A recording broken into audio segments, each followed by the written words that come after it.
8.906, dispõe sobre o Estatuto de Advocacia e a Ordem dos Advogados do Brasil.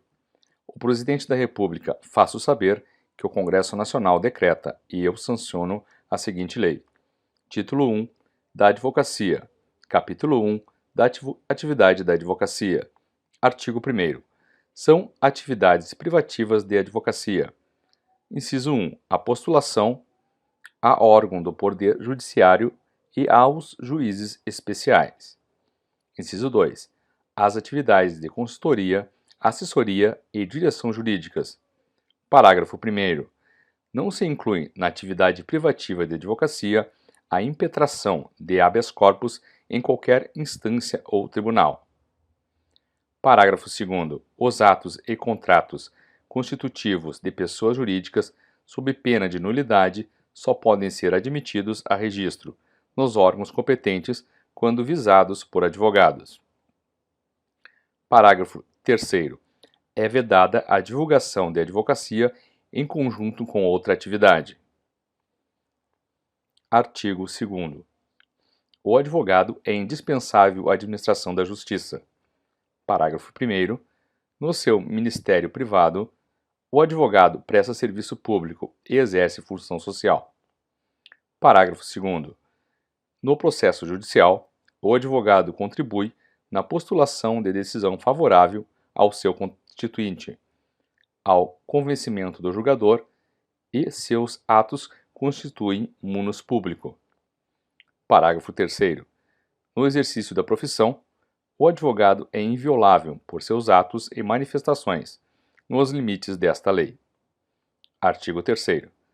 O exercício da atividade de advocacia no território brasileiro e a denominação de advogado são privativos dos inscritos na Ordem dos Advogados do Brasil, OAB. Parágrafo 1º. Exercem atividade de advocacia, sujeitando-se ao regime desta lei, além do regime próprio a que se subordinem os integrantes da Advocacia Geral da União, da Procuradoria da Fazenda Nacional, da Defensoria Pública e das Procuradorias e Consultorias Jurídicas dos Estados, do Distrito Federal, dos municípios e das respectivas entidades de administração indireta e fundacional. Parágrafo 2º. O estagiário de advocacia, regularmente inscrito, pode praticar os atos previstos no artigo 1º, na forma do regimento geral, em conjunto com o advogado e sob responsabilidade deste. Artigo 4º.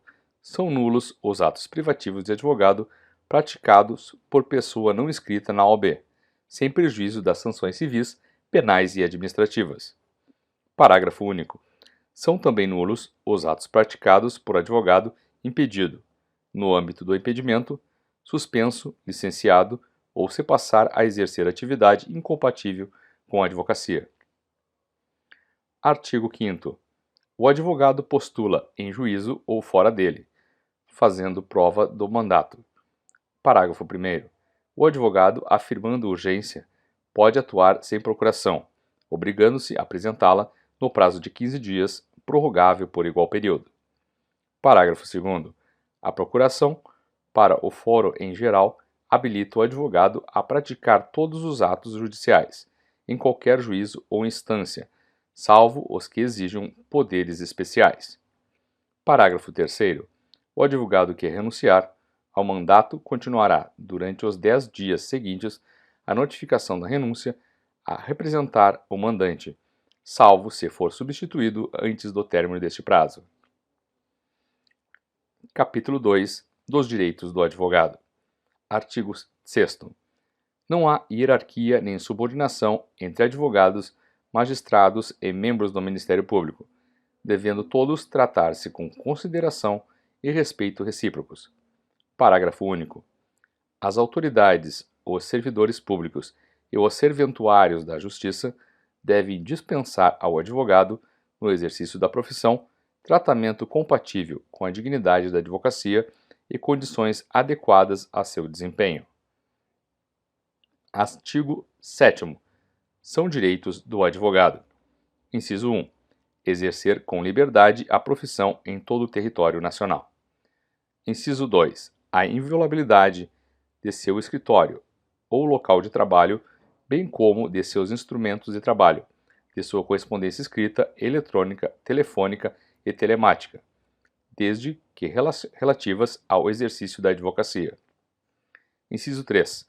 Comunicar-se com seus clientes, pessoal e reservadamente, mesmo sem procuração, quando estes se acharem presos, detidos ou recolhidos em estabelecimentos civis ou militares, ainda que considerados incomunicáveis. Inciso 4.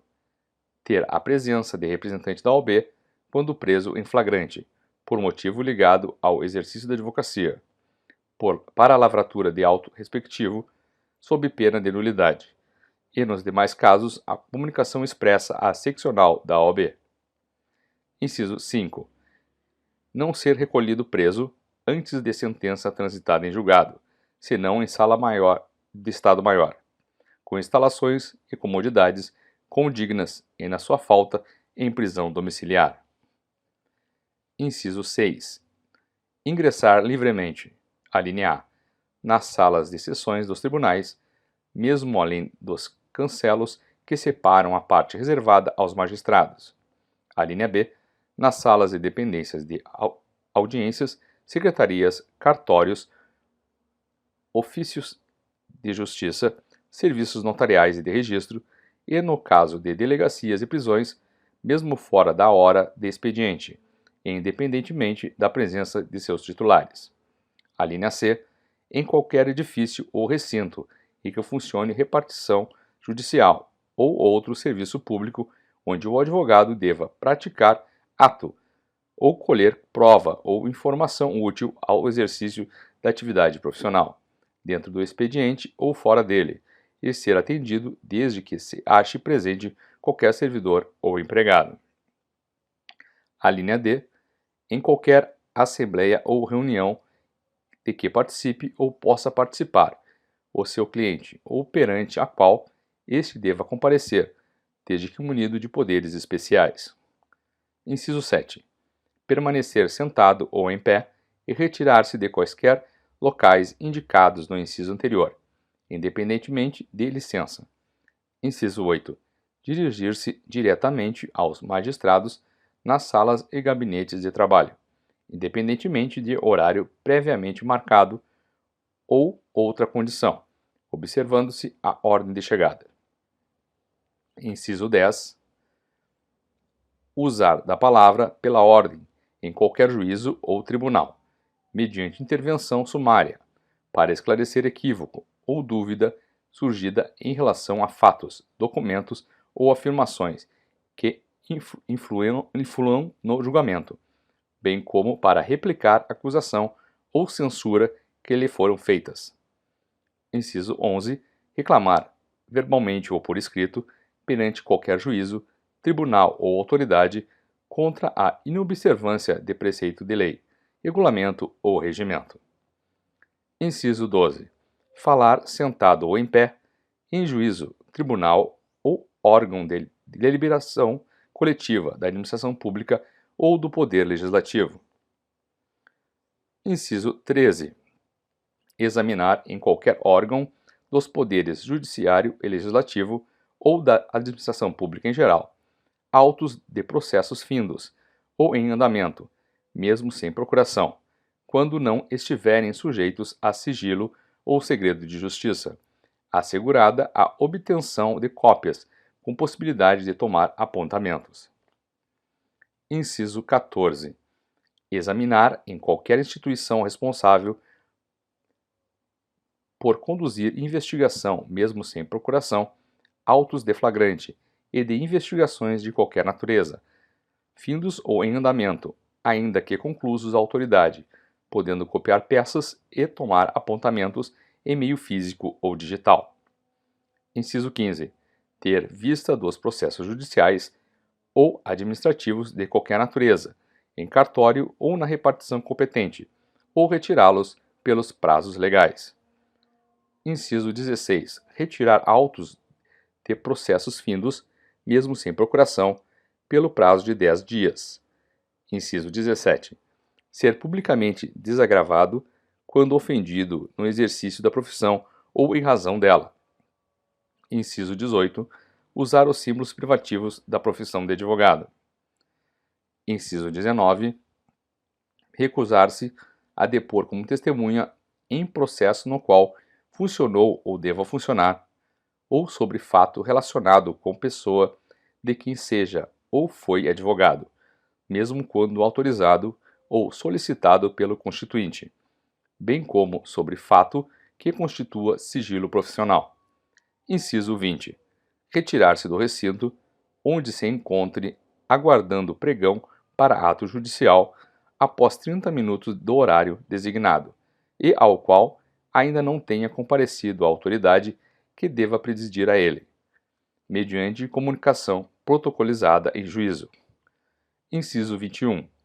Assistir a seus clientes investigados durante a apuração de infrações sob pena de nulidade absoluta do respectivo interrogatório ou depoimento e, subsequentemente, de todos os elementos investigatórios e probatórios dele decorrentes ou derivados, direta ou indiretamente, podendo inclusive, no curso da respectiva apuração, a linha A, apresentar razões e requisitos. A linha B, parágrafo 1º, não se aplica o disposto nos incisos 15 e 16. 1. Aos processos sob regime de segredo de justiça. 2. Quando existirem nos autos documentos originais de difícil restauração, ou ocorrer circunstâncias relevantes que justifique a permanência dos autos no cartório, secretaria ou repartição, reconhecida pela autoridade em despacho motivado, proferido de ofício mediante representação ou a requerimento da parte interessada. 3. Até o encerramento do processo, ao advogado que houver deixado de devolver os respectivos autos no prazo legal, e só o fizer depois de intimado. Parágrafo 2º. O advogado tem imunidade profissional, não constituindo injúria, difamação, puníveis qualquer manifestação de sua parte, no exercício de sua atividade, em juízo ou fora dele, sem prejuízo das sanções disciplinares perante a OAB pelos excessos que cometer. Parágrafo 3º. O advogado somente poderá ser preso em flagrante por motivo de exercício da profissão, em caso de crime inafiançável, observado o disposto no inciso 4 deste artigo. Parágrafo 4º. O Poder Judiciário e o Poder Executivo devem instalar em todos os juizados, fóruns, tribunais, delegacias de polícia e presídios salas especiais permanentes para os advogados, com o uso assegurados à OAB. Parágrafo 5. No caso de ofensa a escrito na OAB, no exercício da profissão ou de cargo ou função de órgão da OAB, o Conselho competente deve promover o desagravo público do ofendido, sem prejuízo da responsabilidade criminal em que incorrer o infrator. Parágrafo 6º. Presentes indícios de autoria e materialidade da prática de crime por parte de advogado, a autoridade judiciária competente poderá decretar a quebra da inviolabilidade de que trata o inciso 2º do caput deste artigo, em decisão motivada expedindo mandato de busca e apreensão específico e pormenorizado a ser cumprido na presença de representante da OAB, sendo em qualquer hipótese vedada a utilização dos documentos, das mídias e dos objetos pertencentes a clientes do advogado averiguado, bem como dos demais instrumentos de trabalho que contenham informações sobre clientes. Parágrafo 7º. A ressalva constante do parágrafo 6º deste artigo não se estende a clientes do advogado averiguado, que estejam sendo formalmente investigados como seus partícipes ou coautores, pela prática do mesmo crime que deu causa à quebra da inviolabilidade. Parágrafo 10. Nos autos sujeitos a sigilo, deve o advogado apresentar procuração para o exercício dos direitos de que trata o inciso 14. Parágrafo 11. No caso previsto no inciso 14, a autoridade competente poderá delimitar o acesso do advogado aos elementos de prova relacionados a diligências em andamento e ainda não documentados nos autos, quando houver risco de comprometimento da eficiência, da eficácia ou da finalidade das diligências. Parágrafo 12. A inobservância dos direitos estabelecidos no inciso 14, o fornecimento incompleto de autos, ou o fornecimento de autos em que houve a retirada de peças já incluídas no caderno investigativo, implicará responsabilização criminal e funcional por abuso de autoridade do responsável, que impedir o acesso do advogado com o intuito de prejudicar o exercício da defesa, sem prejuízo do direito subjetivo do advogado de requerer acesso aos autos ao juiz competente. Parágrafo 13. O disposto nos incisos 13 e 14 do caput deste artigo aplica-se integralmente a processos e a procedimentos eletrônicos, ressalvado o disposto nos parágrafos 10 e 11 deste artigo. Artigo 7-A. São direitos da advogada. Inciso 1. Gestante. Alínea A. Entrada em tribunais sem ser submetida a detectores de metais e aparelhos de raio-x. Alínea B. Reserva de vaga em garagens dos fóruns dos tribunais. Inciso 2. Lactante.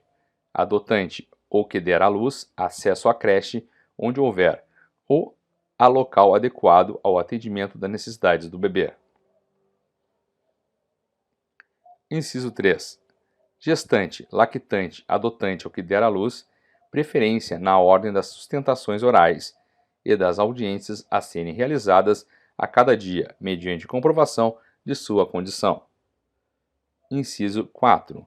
Adotante ou que der à luz, suspensão de prazos processuais quando for a única patrona da causa, desde que haja notificação por escrito ao cliente.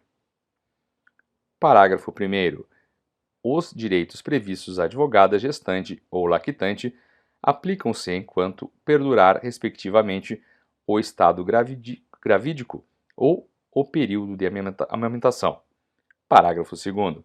Os direitos assegurados nos incisos 2 e 3 deste artigo à advogada adotante ou que der à luz serão concedidos no prazo previsto no artigo 392 do Decreto-Lei 5.452.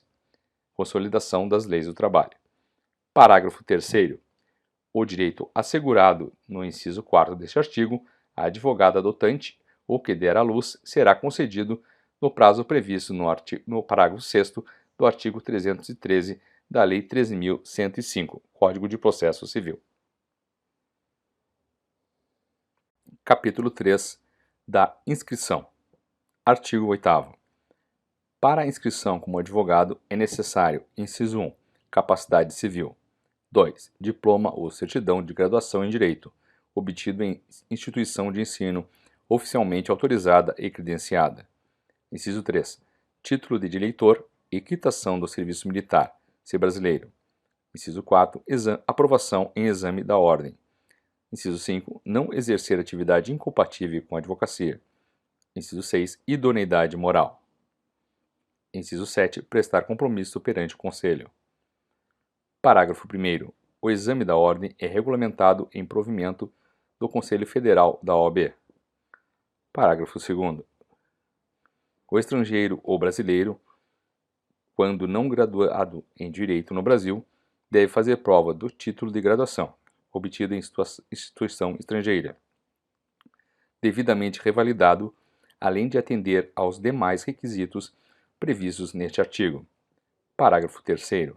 A inidoneidade moral suscitada por qualquer pessoa deve ser declarada mediante decisão que obtenha no mínimo 2/3 dos votos de todos os membros do Conselho competente, em procedimento que observe os termos do processo disciplinar.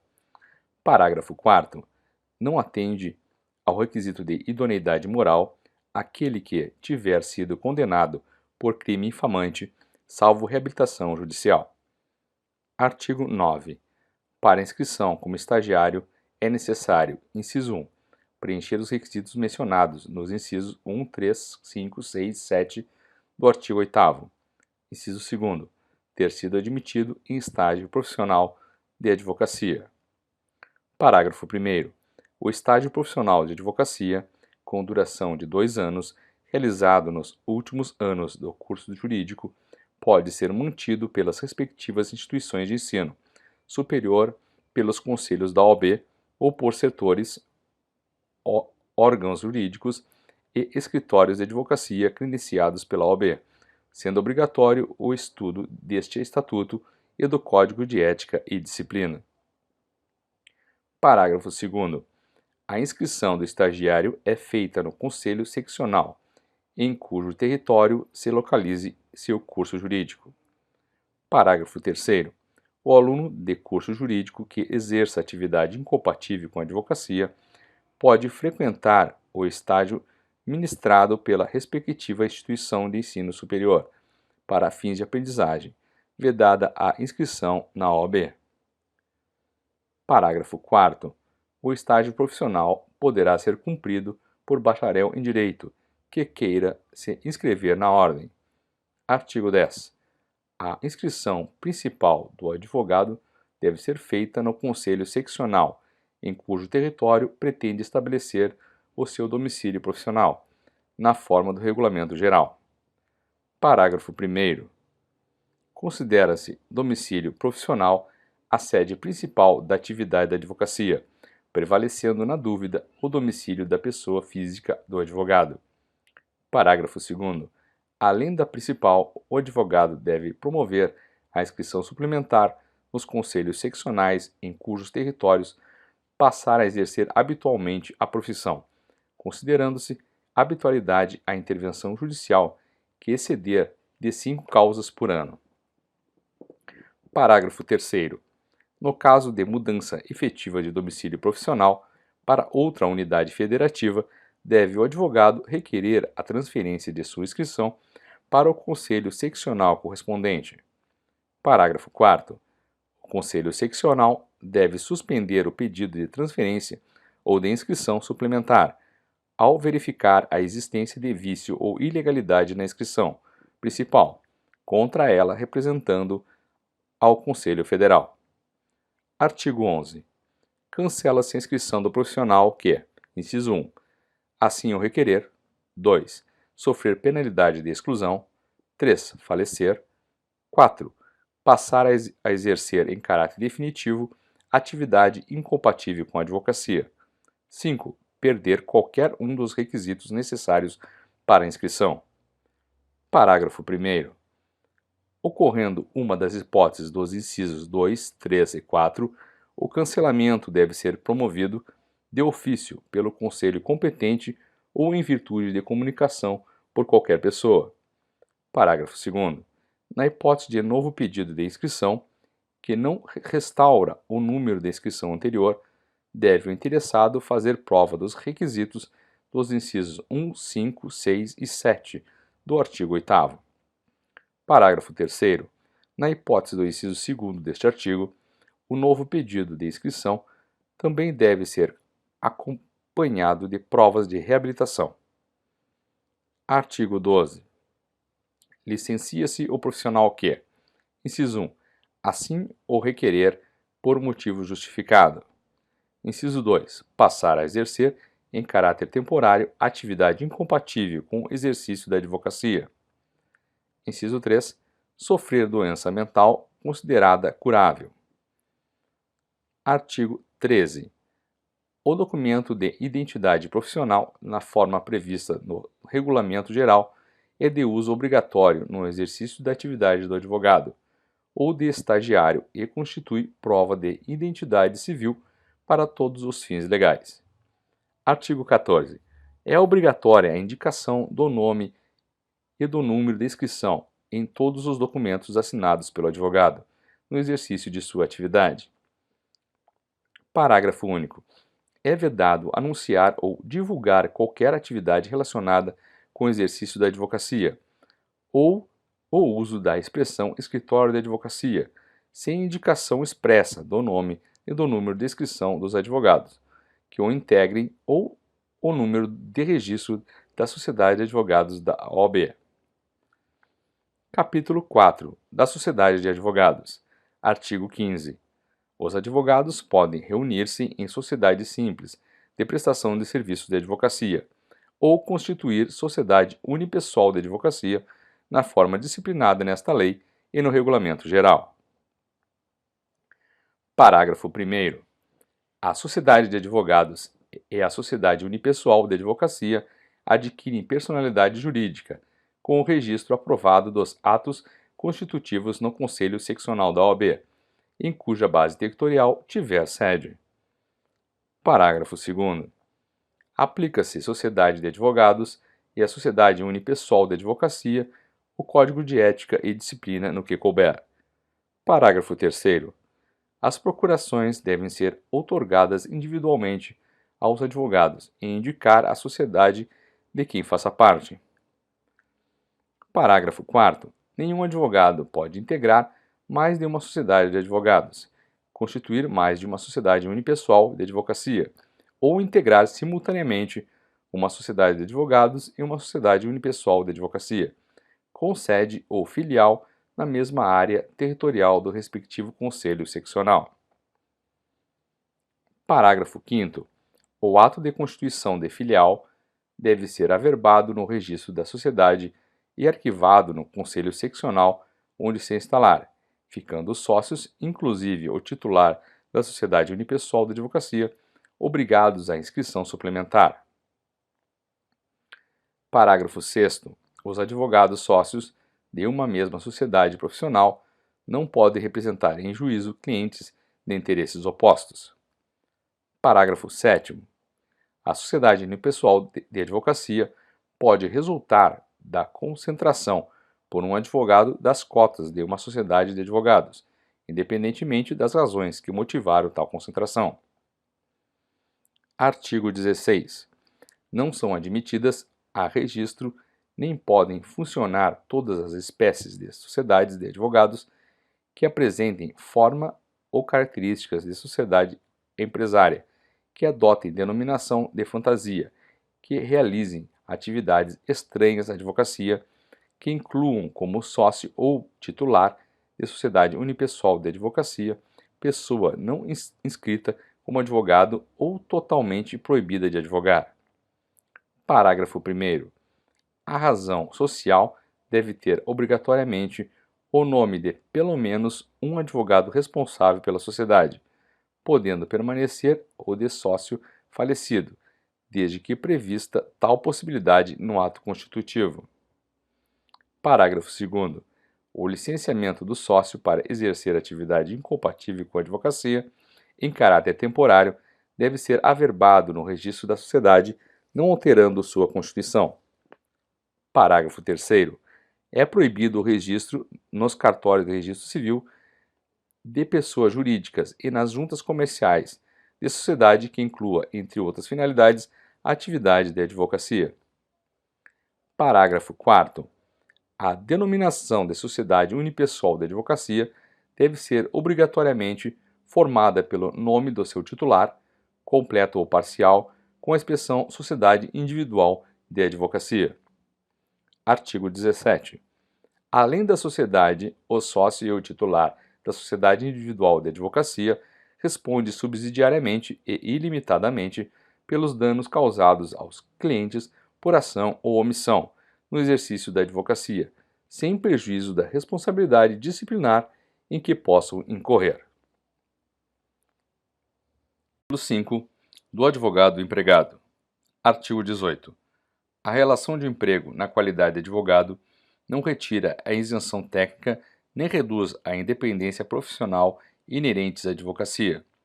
Parágrafo único. O advogado empregado não está obrigado à prestação de serviços profissionais de interesse pessoal dos empregadores, fora da relação de emprego. Artigo 19. O salário mínimo profissional do advogado será fixado em sentença normativa, salvo se ajustado em acordo ou convenção coletiva de trabalho. Artigo 20. A jornada de trabalho do advogado empregado, no exercício da profissão, não poderá exceder a duração diária de 4 horas contínuas e a de 20 horas semanais, salvo acordo ou convenção coletiva, ou em caso de dedicação exclusiva. Parágrafo 1º. Para efeitos deste artigo, considera-se como período de trabalho o tempo em que o advogado estiver à disposição do empregador, aguardando ou executando ordens no seu escritório ou em atividades externas, sendo-lhe reembolsadas as despesas feitas para transporte, hospedagem e alimentação. Parágrafo 2º. As horas trabalhadas que excederem a jornada normal são remuneradas por um adicional não inferior a 100% sobre o valor da hora normal, mesmo havendo contrato escrito. Parágrafo 3º. As horas trabalhadas no período das 20 horas de um dia até as 5 horas do dia seguinte são remuneradas como noturnas, acrescidas do adicional de 25%. Artigo 21. Nas causas em que for parte o empregador ou pessoa por este representada, os honorários de sucumbência são devidos aos advogados empregados. Parágrafo único. Os honorários de sucumbência percebidos por advogado empregado de sociedade de advogados são partilhados entre ele e a empregadora, na forma estabelecida em acordo. Capítulo 6. Dos honorários advocatícios. Artigo 22. A prestação de serviço profissional assegurada aos inscritos na OAB o direito aos honorários convencionados aos fixados por arbitramento judicial e aos de sucumbência. Parágrafo 1º. O advogado, quando indicado para patrocinar causa de juridicamente necessitado, no caso de impossibilidade da Defensoria Pública no local de prestação de serviço, tem direito aos honorários fixados pelo juiz, segundo tabela organizada pelo Conselho Seccional da OAB e pagos pelo Estado. Parágrafo 2º. Na falta de estipulação ou de acordo, os honorários são fixados por arbitramento judicial, em remuneração compatível com o trabalho e o valor econômico da questão, não podendo ser inferiores aos estabelecidos na tabela organizada pelo Conselho Seccional da OAB. Parágrafo 3º. Salvo estipulação em contrário, 1/3 dos honorários é devido no início do serviço, outro terço até a decisão de primeira instância e o restante no final. Parágrafo 4º. Se o advogado fizer juntar aos autos o seu contrato de honorários antes de expedir-se o mandato de levantamento ou precatório, o juiz deve determinar que lhes sejam pagos diretamente, por dedução da quantia a ser recebida pelo constituinte, salvo se este provar que já os pagou. Parágrafo 5º. O disposto deste artigo não se aplica quando se tratar de mandato outorgado por advogado para a defesa em processo oriundo de ato ou omissão praticada no exercício da profissão. Parágrafo 6º. O disposto neste artigo aplica-se aos honorários assistenciais compreendidos como os fixados em ações coletivas, propostas por entidades de classe em substituição processual, sem prejuízo aos honorários convencionais. Parágrafo 7º. Os honorários convencionados com entidades de classe para atuação em substituição processual poderão prever a faculdade de indicar os beneficiários que, ao optarem por adquirir os direitos, assumirão as obrigações decorrentes do contrato originário, a partir do momento em que este foi celebrado, sem a necessidade de mais formalidades. Artigo 23. Os honorários incluídos na condenação por arbitramento ou sucumbência pertencem ao advogado, tendo este direito autônomo para executar a sentença nessa parte, podendo requerer que o precatório, quando necessário, seja expedido em seu favor. Artigo 24. A decisão judicial que fixar ou arbitrar honorários e o contrato escrito que os estipular são títulos executivos e constituem crédito privilegiado na falência, concordata, concurso de credores, insolvência civil e liquidação extrajudicial. Parágrafo 1º. A execução de honorários pode ser promovida nos mesmos autos da ação e que tenha atuado o advogado, se assim lhe convier. Parágrafo 2º. Na hipótese de falecimento ou incapacidade civil do advogado, os honorários de sucumbência proporcionais ao trabalho realizado serão recebidos por seus sucessores ou representantes legais. Parágrafo 4º. O acordo feito pelo cliente do advogado e a parte contrária, salvo a aquiescência do profissional, não lhe prejudica os honorários, quer os convencionados, quer os concedidos por sentença. Artigo 25. Prescreve em 5 anos a ação de cobrança de honorários de advogado contado o prazo, inciso 1, do vencimento do contrato se houver, inciso 2, do trânsito em julgado da decisão que os fixar, inciso 3, da ultimação do serviço extrajudicial, inciso 4, da desistência ou transação, inciso 5, da renúncia ou revogação do mandato.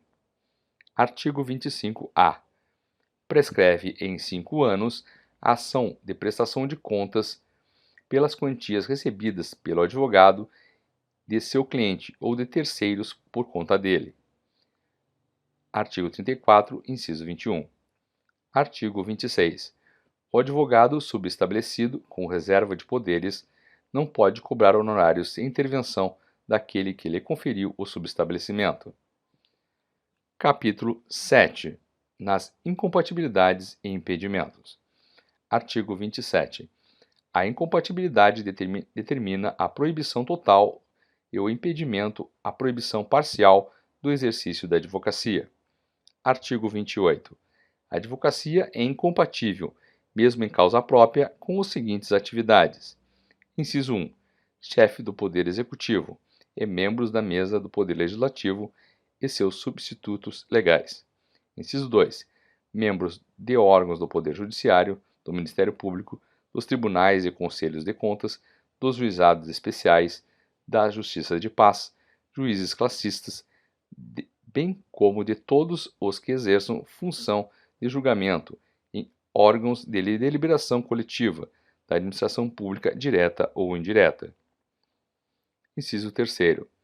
Ocupantes de cargos ou funções de direção em órgãos da administração pública direta ou indireta, em suas fundações e em suas empresas controladas ou concessionárias de serviço público. Inciso 4. Ocupantes de cargos ou funções vinculados direta ou indiretamente a qualquer órgão do Poder Judiciário e os que exercem serviços notariais e de registro. Inciso 5. Ocupantes de cargos ou funções vinculados direta e indiretamente a atividades policial de qualquer natureza. Inciso 6. Militares de qualquer natureza na ativa.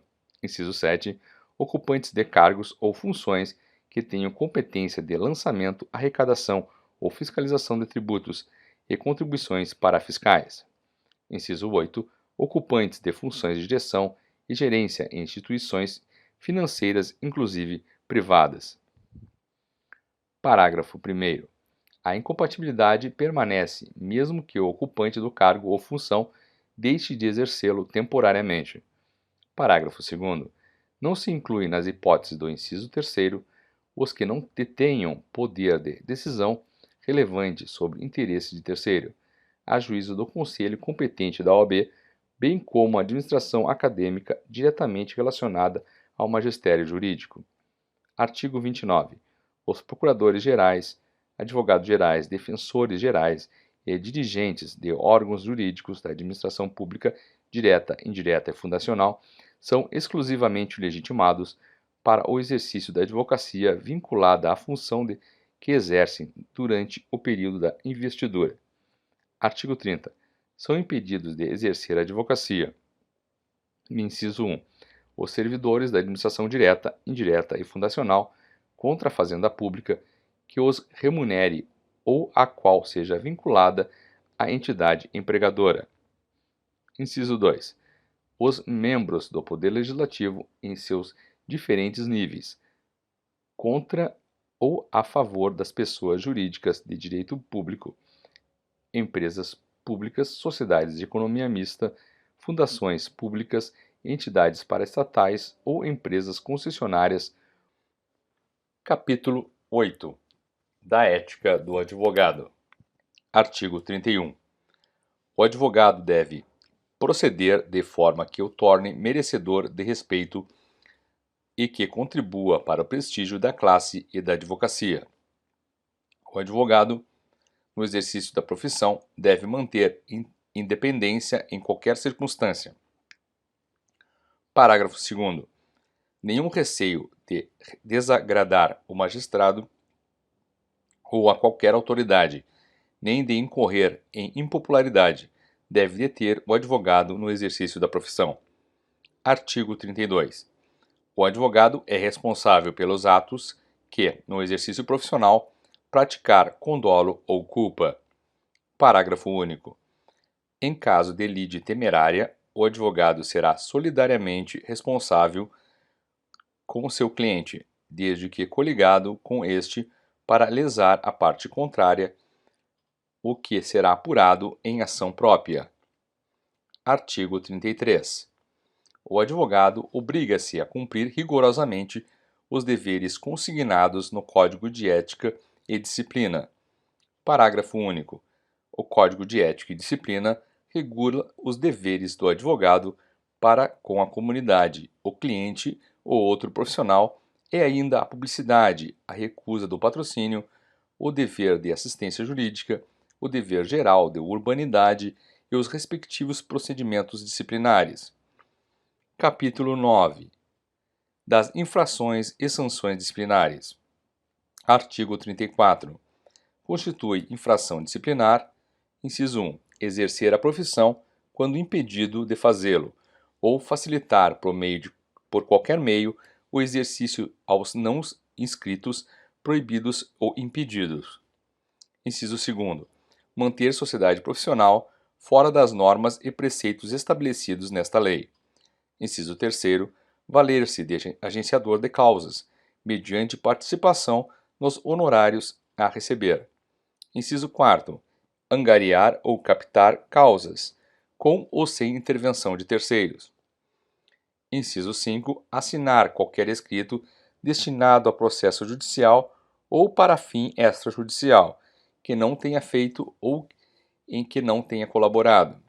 Inciso 6, advogar contra a literal disposição de lei, presumindo-se a boa-fé, quando fundamentado na inconstitucionalidade, na injustiça da lei ou em pronunciamento judicial anterior.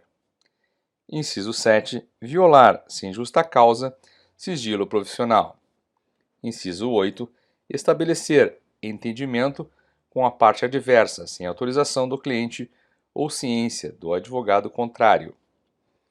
Inciso 9. Prejudicar, por culpa grave, interesse confiado ao seu patrocínio. Inciso 10. Acarretar conscientemente, por ato próprio, a anulação ou a nulidade do processo em que funcione. Inciso 11. Abandonar a causa sem justo motivo, ou antes de decorrido 10 dias da comunicação da renúncia. Inciso 12. Recusar-se a prestar sem justo motivo assistência jurídica, quando nomeado em virtude de impossibilidade da Defensoria Pública. Inciso 13. Fazer publicar na imprensa desnecessária e habitualmente alegações forenses ou relativas a causas pendentes. Inciso 14. Deturpar o teor de dispositivo de lei, de citação doutrinária ou de julgado, bem como de depoimentos, documentos e alegações da parte contrária, para confundir o adversário ou iludir a juiz da causa. Inciso 15. Fazer, em nome do constituinte, sem autorização escrita deste, imputação a terceiro de fato definido como crime. Inciso 16. Deixar de cumprir, no prazo estabelecido, determinação emanada do órgão ou de autoridade da ordem, em matéria de competência desta, depois de regularmente notificado. Inciso 17. Prestar concurso a clientes ou a terceiros para a realização de ato contrário à lei ou destinado a fraudá-la. Inciso 18. Solicitar ou receber de constituinte qualquer importância para aplicação ilícita ou desonesta. Inciso 19. Receber valores da parte contrária ou de terceiro relacionados com o objeto do mandato, sem expressa autorização do constituinte. Inciso 20. Locupletar-se por qualquer forma à custa do cliente ou da parte adversa por si ou interposta pessoa. Inciso 21. Recusar-se injustificadamente a prestar contas ao cliente de quantias recebidas dele ou de terceiros por conta dele. Inciso 22. Reter abusivamente ou extraviar autos recebidos com vista ou em confiança. Inciso 23. Deixar de pagar as contribuições, multas e preços de serviços devidos à OAB depois de regularmente notificado a fazê-lo. Inciso 24. Incidir em erros reiterados que evidenciem inépcia profissional. Inciso 25. Manter conduta incompatível com a advocacia. Inciso 26. Fazer falsa prova de qualquer dos requisitos para inscrição na OAB. Inciso 27. Tornar-se moralmente inidôneo para o exercício da advocacia. Inciso 28. Praticar crime infamante. Inciso 29. Praticar o estagiário ato excedente de sua habilitação. Parágrafo único. Inclui-se na conduta incompatível. A linha A. Prática reiterada de jogo de azar não autorizado por lei. A linha B. Incontinência pública e escandalosa. A linha C. Embriaguez ou toxicomania habituais. Artigo 35. As sanções disciplinares consistem em: inciso 1. Censura. 2. Suspensão. 3. Exclusão. 4. Multa. Parágrafo único. As sanções devem constar dos assentamentos do escrito, após o trânsito em julgado da decisão, não podendo ser objeto de publicidade a de censura. Artigo 36. A censura é aplicável nos casos de: inciso 1. Infrações definidas nos incisos 1º a 16 e 29 do artigo 34. Inciso 2. Violação a preceito do Código de Ética e Disciplina. Inciso 3. Violação a preceito desta lei, quando para a infração não se tenha estabelecido sanção mais grave. Parágrafo único. A censura pode ser convertida em advertência em ofício reservado, sem registro nos assentamentos do escrito, quando presente circunstância atenuante. Artigo 37. A suspensão é aplicável nos casos de: inciso 1. Infrações definidas nos incisos 17 a 25 do artigo 34. Inciso 2. Reincidência em infração disciplinar. Parágrafo 1º. A suspensão acarreta ao infrator a interdição do exercício profissional, em todo o território nacional, pelo prazo de 30 dias a 12 meses, de acordo com os critérios de individualização previsto neste capítulo. Parágrafo 2º. Nas hipóteses dos incisos 21 e 23 do artigo 34, a suspensão perdura até que satisfaça integralmente a dívida, inclusive com correção monetária.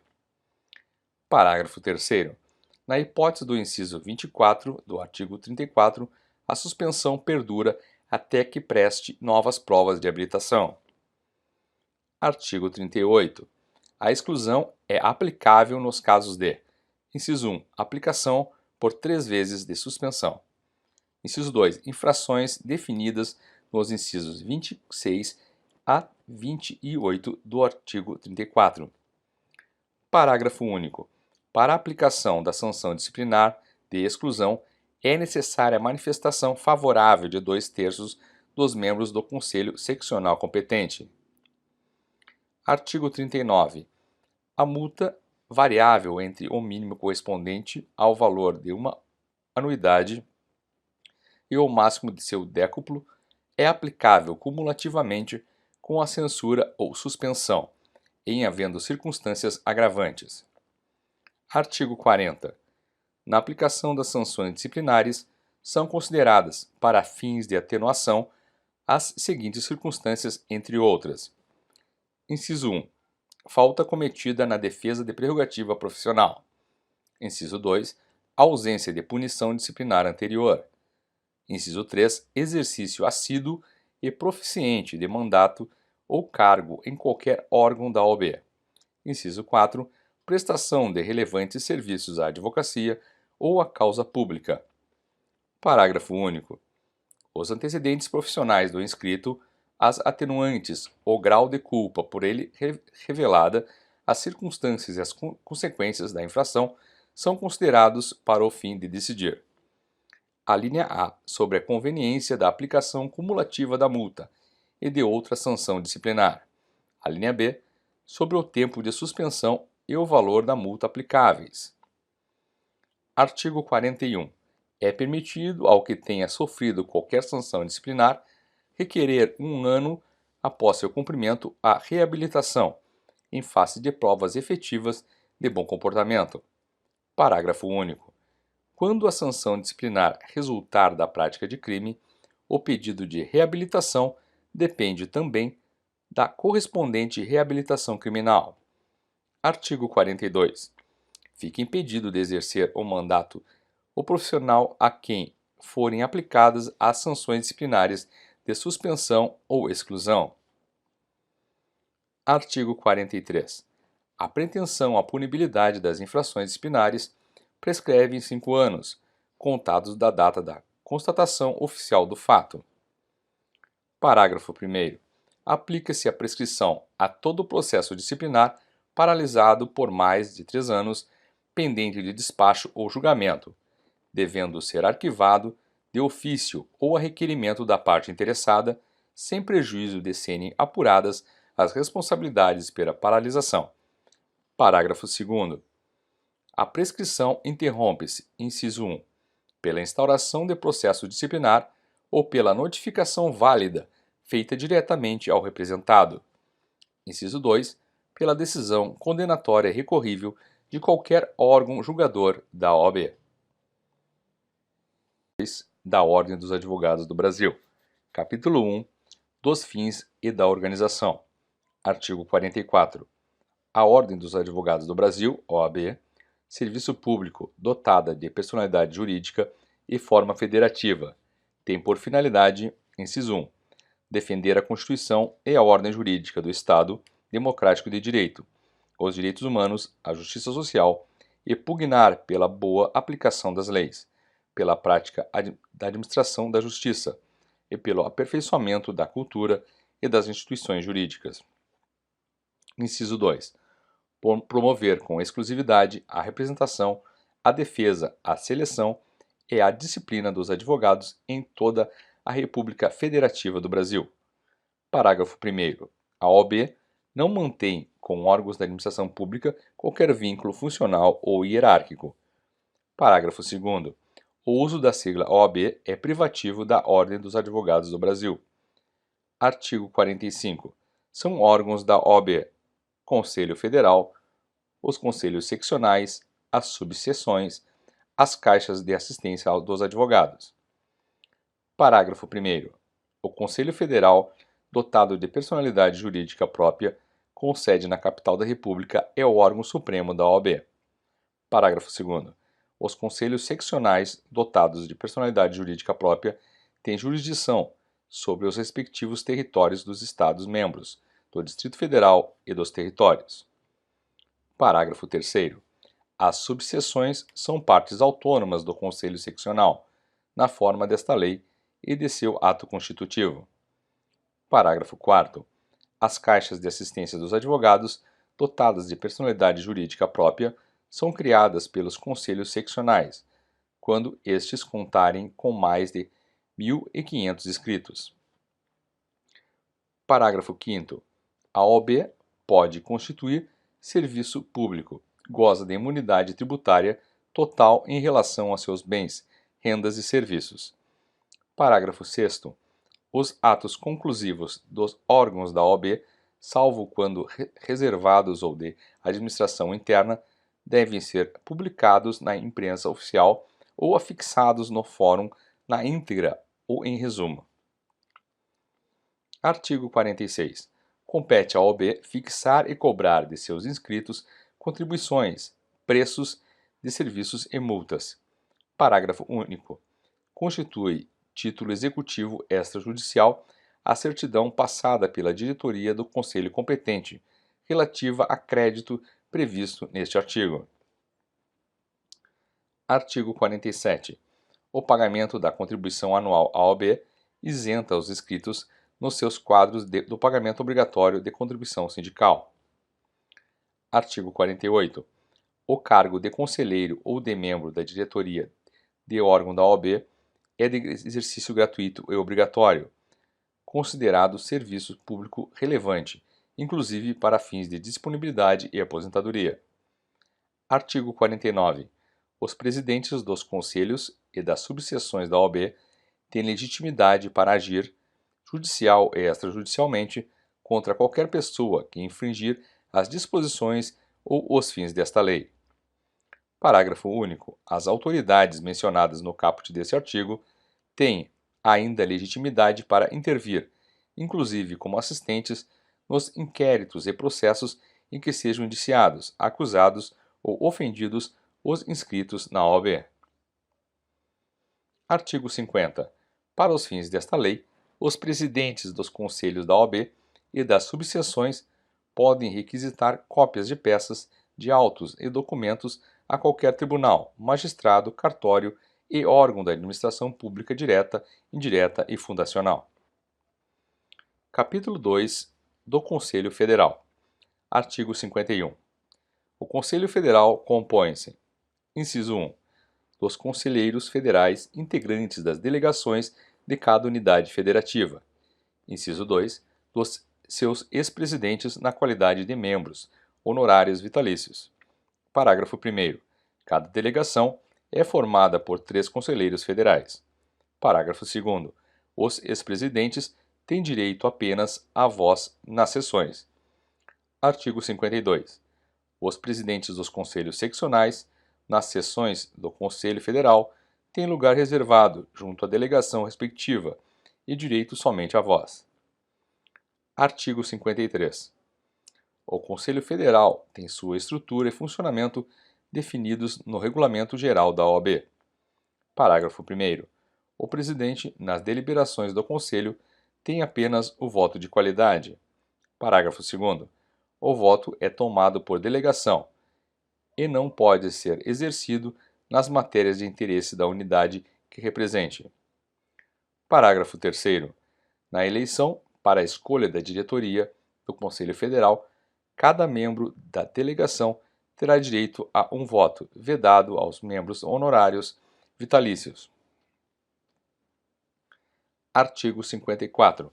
Compete ao Conselho Federal, inciso 1, dar cumprimento efetivo às finalidades da OAB. Inciso 2. Representar em juízo ou fora dele os interesses coletivos ou individuais dos advogados. Inciso 3. Velar pela dignidade, independência, prerrogativas e valorização da advocacia. Inciso 4. Representar com exclusividade os advogados brasileiros nos órgãos e eventos internacionais da advocacia. Inciso 5. Editar e alterar o Regulamento Geral, o Código de Ética e Disciplina e os provimentos que julgar necessários. Inciso 6. Adotar medidas para assegurar o regular funcionamento dos conselhos seccionais. Inciso 7. Intervir nos conselhos seccionais onde e quando constatar grave violação desta lei ou do Regulamento Geral. Inciso 8.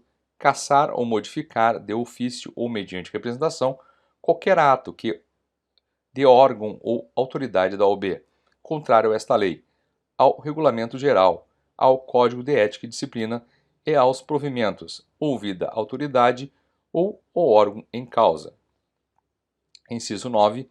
Julgar, em grau de recurso, as questões decididas pelos conselhos seccionais nos casos previstos neste Estatuto e no Regulamento Geral. Inciso 10. Dispor sobre a identificação dos inscritos na OAB, e sobre os respectivos símbolos privativos. Inciso 11. Apreciar o relatório anual e deliberar sobre o balanço e as contas de sua diretoria. Inciso 12.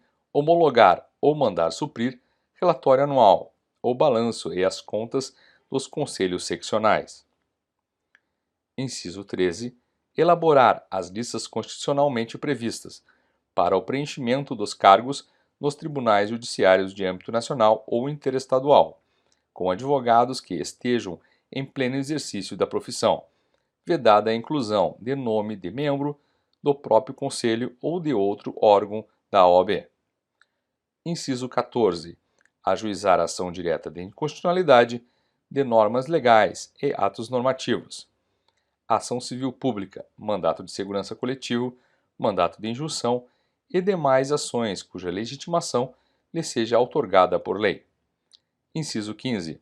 Colaborar com o aperfeiçoamento dos cursos jurídicos e opinar previamente nos pedidos apresentados aos órgãos competentes para a criação, reconhecimento ou credenciamento desses cursos. Inciso 16. Autorizar pela maioria absoluta das delegações a oneração ou alienação de seus bens imóveis. Inciso 17. Participar de concursos públicos nos casos previstos na Constituição e na lei, em todas as fases, quando tiverem abrangência nacional ou interestadual. Inciso 18. Resolver os casos omissos nesse Estatuto. Parágrafo único. A intervenção referida no inciso 7 deste artigo depende de prévia aprovação por 2/3 das delegações, garantindo o amplo direito de defesa do Conselho Seccional respectivo, nomeando-se diretoria provisória para o prazo que se fixar. Artigo 55. A diretoria do Conselho Federal é composta de um presidente, de um vice-presidente, de um secretário-geral e de um secretário-geral adjunto, e de um tesoureiro. Parágrafo 1º.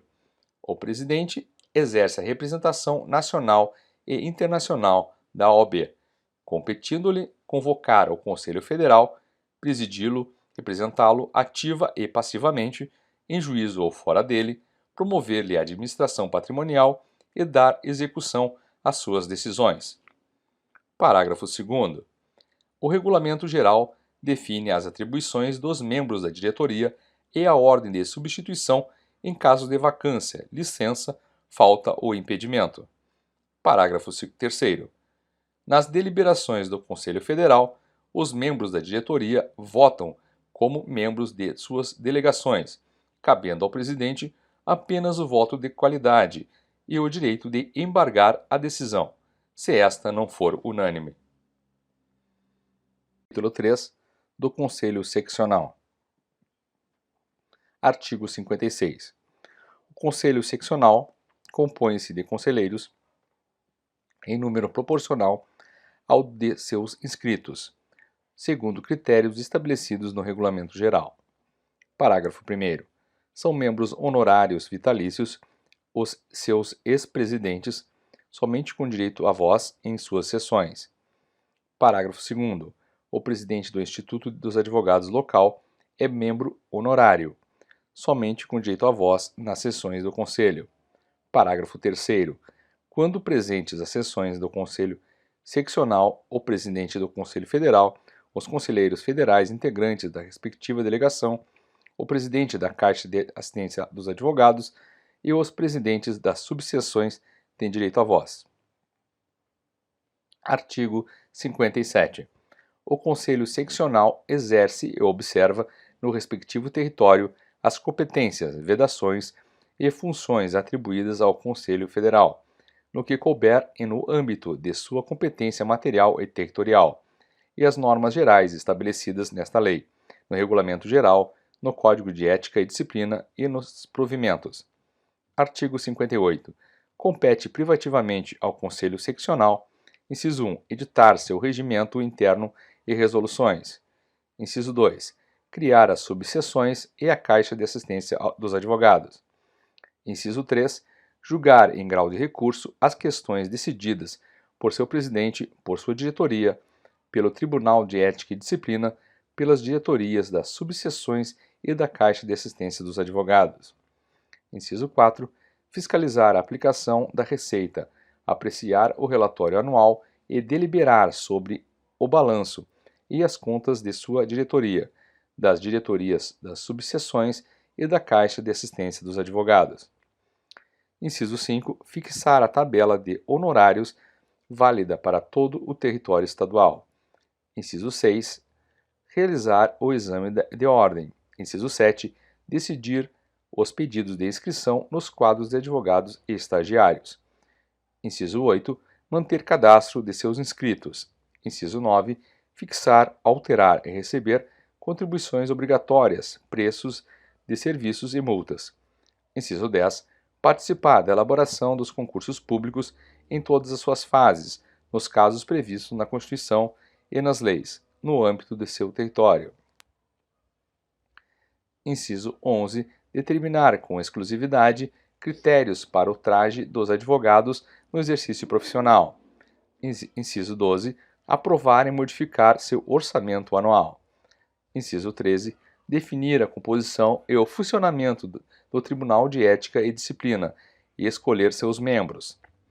Inciso 14. Eleger as listas constitucionalmente previstas para preenchimento dos cargos nos tribunais judiciários, no âmbito de suas competências, e na forma do provimento do Conselho Federal, vedada a inclusão de membros do próprio Conselho e de qualquer órgão da OAB. Inciso 15. Intervir nas subseções e na Caixa de Assistência dos Advogados. Inciso 16. Desempenhar outras atribuições previstas no Regulamento Geral. Artigo 59. A diretoria do Conselho Seccional tem composição idêntica e atribuições equivalentes às do Conselho Federal, na forma do regimento interno daquele. Capítulo 4 da subseção. Artigo 60. A subseção pode ser criada pelo Conselho Seccional, que fixa sua área territorial e os seus limites de competência e autonomia. Parágrafo 1º. A área territorial da subseção pode abranger um ou mais municípios, ou parte de município, inclusive da capital do estado, contando com um mínimo de 15 advogados nela profissionalmente domiciliados. Parágrafo 2º. A subseção é administrada por uma diretoria, com atribuições e composição equivalentes às da diretoria do Conselho Seccional. Parágrafo 3º. Havendo mais de 100 advogados, a subseção pode ser integrada também por um conselho em número de membros fixado pelo Conselho Seccional. Parágrafo 4º. Os quantitativos referidos nos parágrafos 1º e 3º deste artigo podem ser ampliados na forma do regimento interno do Conselho Seccional. Parágrafo 5º. Cabe ao Conselho Seccional fixar em seu orçamento dotações específicas destinadas à manutenção das subseções. Parágrafo 6º.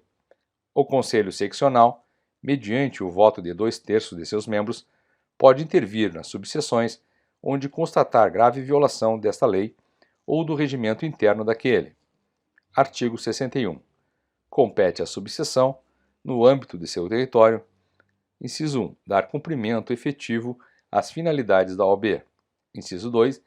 Velar pela dignidade, independência e valorização da advocacia e fazer valer as prerrogativas do advogado. Inciso 3. Representar a OAB perante os poderes constituídos. Inciso 4. Desempenhar as atribuições previstas no Regulamento Geral ou por delegação de competência do Conselho Seccional. Parágrafo único. Ao Conselho de Subseção, quando houver, compete exercer as funções e atribuições do Conselho Seccional, na forma do regimento interno deste, e ainda, alínea A, editar seu regimento interno a ser referendado pelo Conselho Seccional. Alínea B, editar resoluções no âmbito de sua competência. Alínea C, instaurar e instruir processos disciplinares para julgamento pelo Tribunal de Ética e Disciplina.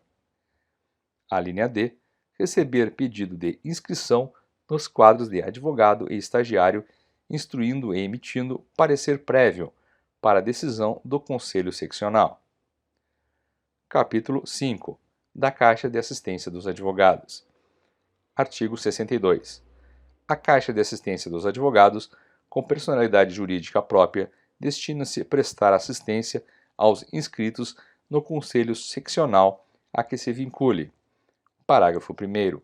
A Caixa é criada e adquire personalidade jurídica com a aprovação e registro de seu estatuto pelo respectivo Conselho Seccional da OAB, na forma do Regulamento Geral.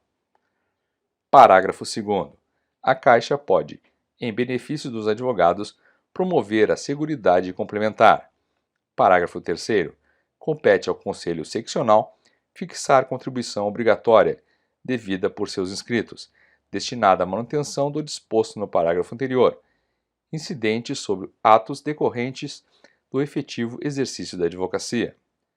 Parágrafo 4º. A diretoria da Caixa é composta de 5 membros, com atribuições definidas no seu regimento interno. Parágrafo 5º. Cabe à Caixa a metade da receita das anuidades recebidas pelo Conselho Seccional, considerado o valor resultante após as deduções regulamentares obrigatórias. Parágrafo 6º. Em caso de extinção ou desativação da Caixa, seu patrimônio se incorpora ao do Conselho Seccional respectivo. Parágrafo 7º. O Conselho Seccional, mediante voto de 2/3 dos seus membros, pode intervir na Caixa de Assistência dos Advogados, no caso de descumprimento de suas finalidades, designando diretoria provisória enquanto durar a intervenção. Capítulo 6. Das eleições e dos mandatos. Artigo 63. A eleição dos membros de todos os órgãos da OAB será realizada na segunda quinzena do mês de novembro do último ano de mandato, mediante cédula única e votação direta dos advogados regularmente inscritos. Parágrafo 1º. A eleição, na forma e segundo os critérios e procedimentos estabelecidos no Regulamento Geral, é de comparecimento obrigatório para todos os advogados inscritos na OAB. Parágrafo 2º. O candidato deve comprovar situação regular junto à OAB, não ocupar cargo exonerável ad nutum, não ter sido condenado por infração disciplinar, salvo reabilitação, exercer efetivamente a profissão há mais de 5 anos. Artigo 64. Consideram-se eleitos os candidatos integrantes da chapa que obtiver a maioria dos votos válidos. Parágrafo 1º. A chapa para o Conselho Seccional deve ser composta dos candidatos ao Conselho e à sua diretoria, e ainda a delegação ao Conselho Federal e a diretoria da Caixa de Assistência dos Advogados para eleição conjunta. Parágrafo 2º. A chapa para a subseção deve ser composta com os candidatos à diretoria e de seu conselho, quando houver. Artigo 65. O mandato em qualquer órgão da OAB é de 3 anos, iniciando-se em 1º de janeiro do ano seguinte ao da eleição, salvo o Conselho Federal. Parágrafo único. Os conselheiros federais eleitos iniciam seus mandatos em 1º de fevereiro do ano seguinte ao da eleição. Artigo 66. Extingue-se o mandato automaticamente antes do seu término, quando, inciso 1, ocorrer qualquer hipótese de cancelamento da inscrição ou de licenciamento do profissional. Inciso 2, o titular sofrer condenação disciplinar. Inciso 3, o titular faltar sem motivo justificado a 3 reuniões ordinárias consecutivas de cada órgão deliberativo do Conselho ou da diretoria, da subseção ou da Caixa de Assistência dos Advogados, não podendo ser reconduzido no mesmo período de mandato. Parágrafo único. Extinto qualquer mandato, nas hipóteses deste artigo, cabe ao Conselho Seccional escolher o substituto, caso não haja suplente. Artigo 67. A eleição da diretoria do Conselho Federal, que tomará posse no dia 1º de fevereiro, obedecerá às seguintes regras. Inciso 1. Será admitido o registro junto ao Conselho Federal de candidatura à presidência desde 6 meses até 1 mês antes da eleição. Inciso 2. O requerimento de registro deverá vir acompanhado do apoiamento de, no mínimo, 6 conselhos seccionais. Inciso 3. Até um mês antes das eleições, deverá ser requerido o registro da chapa completa, sob pena de cancelamento da candidatura respectiva. Inciso 4. No dia 31 de janeiro do ano seguinte ao da eleição, o Conselho Federal elegerá, em reunião presidida pelo conselheiro mais antigo, por voto secreto e para mandato de 3 anos, sua diretoria, que tomará posse no dia seguinte. Inciso 5. Será considerada eleita a chapa que obtiver maioria simples dos votos dos conselheiros federais, presente a metade mais um dos seus membros. Parágrafo único. Com exceção do candidato a presidente, os demais integrantes da chapa deverão ser conselheiros federais eleitos. Do processo na OAB. Capítulo 1. Disposições gerais. Artigo 68. Salvo disposição em contrário, aplicam-se subsidiariamente ao processo disciplinar as regras da legislação processual penal comum e aos demais processos as regras gerais do procedimento administrativo comum e da legislação processual civil nesta ordem. Artigo 69. Todos os prazos necessários à manifestação de advogados, estagiários e terceiros, nos processos em geral da OAB, são de 15 dias, inclusive para interposição de recursos. Parágrafo 1º. Nos casos de comunicação por ofício reservado ou de notificação pessoal, o prazo se conta a partir do dia útil imediato ao da notificação do recebimento. Parágrafo 2º. Nos casos de publicação na imprensa oficial do ato ou da decisão, o prazo inicia-se no primeiro dia útil seguinte. Capítulo 2 do processo disciplinar. Artigo 70. O poder de punir disciplinarmente os inscritos na OAB compete exclusivamente ao Conselho Seccional em cuja base territorial tenha ocorrido a infração, salvo se a falta foi cometida perante o Conselho Federal. Parágrafo 1º.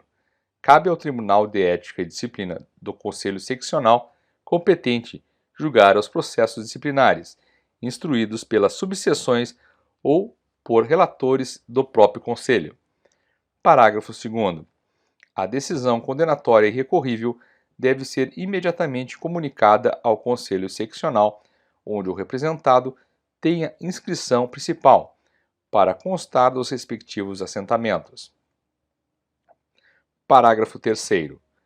O Tribunal de Ética e Disciplina do Conselho, onde o acusado tenha inscrição principal, pode suspendê-lo preventivamente em caso de repercussão prejudicial à dignidade da advocacia, depois de ouvi-lo em sessão especial para a qual deve ser notificado a comparecer, salvo se não atender à notificação. Neste caso, o processo disciplinar deve ser concluído no prazo máximo de 90 dias. Artigo 71. A jurisdição disciplinar não exclui a comum e, quando o fato constituir crime ou contravenção, deve ser comunicado às autoridades competentes. Artigo 72. O processo disciplinar instaura-se de ofício ou mediante representação de qualquer autoridade ou pessoa interessada. Parágrafo 1º. O Código de Ética e Disciplina estabelece os critérios de admissibilidade da representação e os procedimentos disciplinares. Parágrafo 2º. O processo disciplinar tramita em sigilo até o seu término, só tendo acesso às suas informações as partes, seus defensores e a autoridade judiciária competente. Artigo 73. Recebida a representação, o presidente deve designar relator, a quem compete a instrução do processo e o oferecimento de parecer preliminar a ser submetido ao Tribunal de Ética e Disciplina. Parágrafo 1º. Ao representado deve ser assegurado o amplo direito de defesa, podendo acompanhar o processo em todos os termos, pessoalmente ou por intermédio de procurador, oferecendo defesa prévia após ser notificado, razões finais após a instrução e defesa oral perante o Tribunal de Ética e Disciplina, por ocasião do julgamento. Parágrafo 2º. Se, após a defesa prévia, o relator se manifestar pelo indeferimento liminar da representação, este deve ser decidido pelo presidente do Conselho Seccional para determinar seu arquivamento. Parágrafo 3º. O prazo para a defesa prévia pode ser prorrogado por motivo relevante, a juízo do relator. Parágrafo 4º.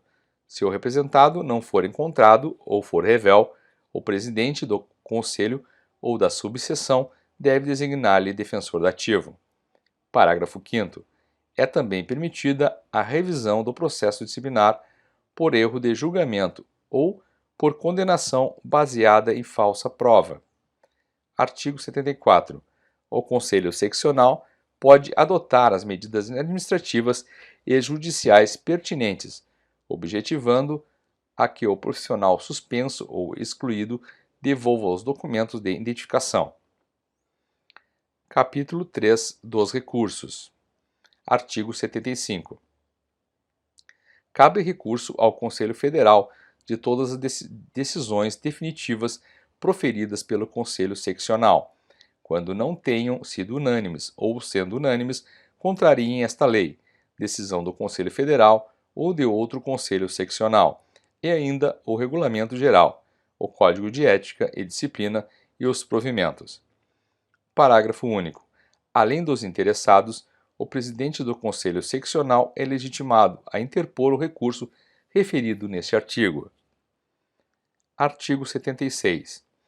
Cabe recurso ao Conselho Seccional de todas as decisões proferidas por seu presidente pelo Tribunal de Ética e Disciplina ou pela diretoria de subseção ou da Caixa de Assistência dos Advogados. Artigo 77. Todos os recursos têm efeito suspensivo, exceto quando tratarem de eleições. Artigo 63 e seguintes. De suspensão preventiva decidida pelo Tribunal de Ética e Disciplina e de cancelamento da inscrição obtida com falsa prova. Parágrafo único. O Regulamento Geral disciplina o cabimento de recursos específicos no âmbito de cada órgão julgador. Título 4 das Disposições Gerais e Transitórias. Artigo 78. Cabe ao Conselho Federal da OAB, por deliberação de 2/3, pelo menos, das delegações, editar o regulamento geral deste estatuto, no prazo de 6 meses, contados da publicação desta lei. Artigo 79. Os servidores da OAB aplica-se o regime trabalhista. Parágrafo 1º. Os servidores da OAB, sujeitos ao regime da Lei 8.112, é concedido o direito de opção pelo regime trabalhista, no prazo de 90 dias, a partir da vigência desta lei, sendo assegurado aos optantes o pagamento de indenização, quando da aposentadoria, correspondente a 5 vezes o valor da última remuneração. Parágrafo 2º. Os servidores que não optarem pelo regime trabalhista serão posicionados no quadro em extinção, assegurado o direito adquirido ao regime legal anterior. Artigo 80. Os Conselhos Federal e Seccionais devem promover trienalmente as respectivas conferências em data não coincidente com o ano eleitoral e, periodicamente, reunião do Colégio de Presidentes a eles vinculados, com finalidade consultiva. Artigo 81.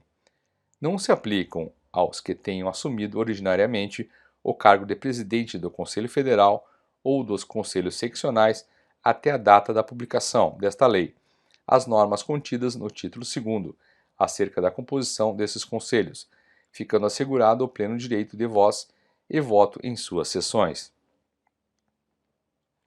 Artigo 82.